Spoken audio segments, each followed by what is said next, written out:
Am 3. Februar um 0:30 Uhr geht die National Football League wieder in das Finale. Der Super Bowl. Höhepunkt des sportlichen Wettbewerbs mit monströsen Einschaltquoten. Zumindest in den Vereinigten Staaten. Und seit wenigen Jahren wird dieses Mega-Event auch in Forge of Empires gefeiert. Das Forge Bowl-Event ist auf dem Beta-Server bereits in die Testphase gegangen und wird auf den Live-Servern dementsprechend vermutlich auch Ende Januar starten. Hier erfahrt ihr nun wieder alles rund um das neue Event. Doch vorher noch ein kleiner Einwurf, vielleicht hört der eine oder andere den dezenten Unterschied. Dank einer sehr netten Kooperation mit Ludos konnte ich mir bereits früher als gedacht ein super tolles neues Mikrofon kaufen, also schaut doch gerne nochmal bei dem Video vorbei, wo ich deren Kopfhörer reviewe. Bis Ende der Woche könnt ihr auch noch an der Verlosung von 3 Paar teilnehmen. Video findet ihr oben rechts in der Infocard. Der Forge Bowl umfasst 55 Quests, von denen 35 direkt freigeschaltet sind und 20 Tage lang täglich eine weitere folgt. Nach 5 Quests bekommt ihr das neue Hauptgebäude, die Olympische Schatzkammer auf Stufe 1. Nach 15, 40 und 55 Quests jeweils ein Upgrade-Kit für dieses und nach 25 Quests 1400 Footballs. Footballs kriegt ihr im Übrigen auch bei jeder Quest als Belohnung, bei einer zusätzlichen Quest nach dem ersten Einloggen täglich und in Ereignissen rund um eure Stadt. Mit diesen könnt ihr im Eventfenster mit eurem Team, den InnoForgers, dann zwischen 4 und 7 Yards zurücklegen, indem ihr zu einem der 3 Spieler eurer Wahl passt. Jeder Spieler kostet unterschiedlich viele Footballs, läuft unterschiedlich weit und bringt unterschiedliche Gewinne. Jeder bietet allerdings die Chance auf den aktuellen Tagespreis, jedoch ist diese Chance, ihr ahnt es, je nach Spieler unterschiedlich. Goldene Spieler bieten eine 12%ige Chance, silberne 10%, Bronze 8% und rote Spieler 5%, sind damit allerdings auch die billigsten.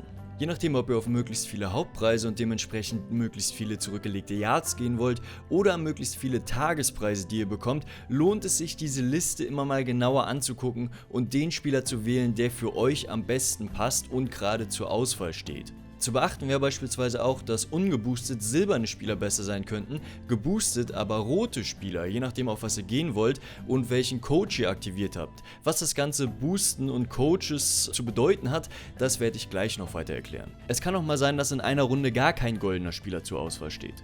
Alle Spieler mit ihren Preisen sowie alle anderen Infos und zum Beispiel Tagespreise und Hauptgewinne sowie die Quests könnt ihr im Fan-Wiki nochmal nachlesen. Link dazu ist unten in der Videobeschreibung. Habt ihr 80 Yards geschafft, so habt ihr einen Touchdown und bekommt somit den Hauptpreis. Dies ist ein Upgrade-Kit für das Hauptgebäude, abwechselnd mit anderen Gewinnen wie Forge-Punkten, Schrein des Wissens, Wunschbrunnen und anderen Kits. Allerdings könnt ihr eurem Glück ab diesem Jahr auch etwas unter die Arme greifen, indem ihr euch für einen von 5 Coaches entscheidet, die zusätzliche Effekte bieten.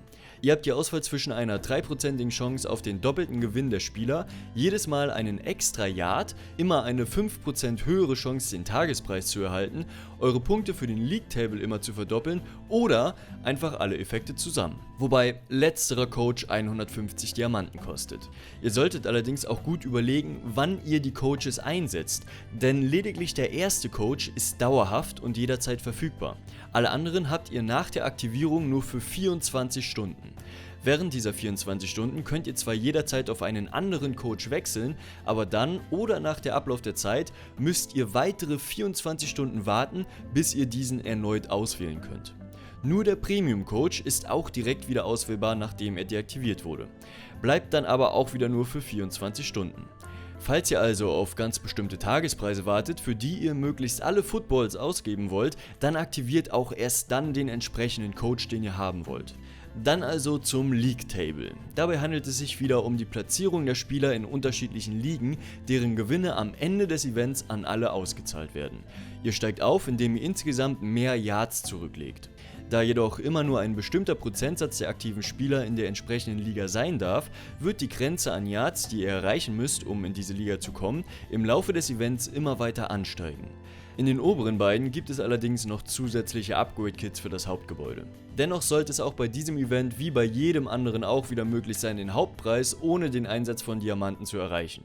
Vergesst aber nicht, dass auch wieder Glück im Spiel ist. Es kann also durchaus sein, dass einige wenige Spieler es trotz aktivem Einsatz nicht schaffen könnten. Sollten aber Ausnahmen sein. Doch mal endlich zum Hauptgebäude. Die Olympische Schatzkammer ist ein legendäres Gebäude. Also Leider nicht im Spiel, aber in der Realität gehört das Mausoleum von Halikarnassos zu den 7 Weltwundern der Antike. Und es freut mich wirklich sehr, dass auch hier wieder ein reales Vorbild für ein Gebäude genommen wurde, da ich so super auf meine noch relativ kleine Playlist von legendären Gebäuden in der Realität aufmerksam machen kann, die ihr oben in der Playlist findet und wo ihr interessante Fakten über die realen Vorbilder finden könnt. Im Spiel hat die Schatzkammer auf alle Fälle 10 Stufen und bringt voll ausgebaut Zufriedenheit, Bevölkerung, Münzen, Vorräte, 25 Güter, 8 Forge-Punkte und einen Verteidigungsbonus für eure verteidigende Armee von unter 20 bis 32% in den späteren Zeitaltern. Das Ganze dann auf einer Grundfläche von 4×5 Feldern. Neben dem Hauptgebäude gibt es aber noch den Sentinel-Außenposten mit einem einzigen Feld Grundfläche sowie dessen Upgrade-Kit und Stufe 2 Variante, welcher 2 bzw. 4% Verteidigung für eure angreifende Armee bringt. Außerdem wird es Upgrade-Kits für die Gebäude der vergangenen Events geben, also den Kolossos, den klassischen Garten und den Tholos der Idole.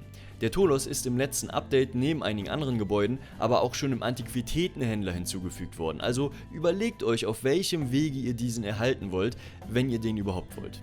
Und ganz zum Abschluss gibt es natürlich auch wieder 2 neue Porträts für euer Profil.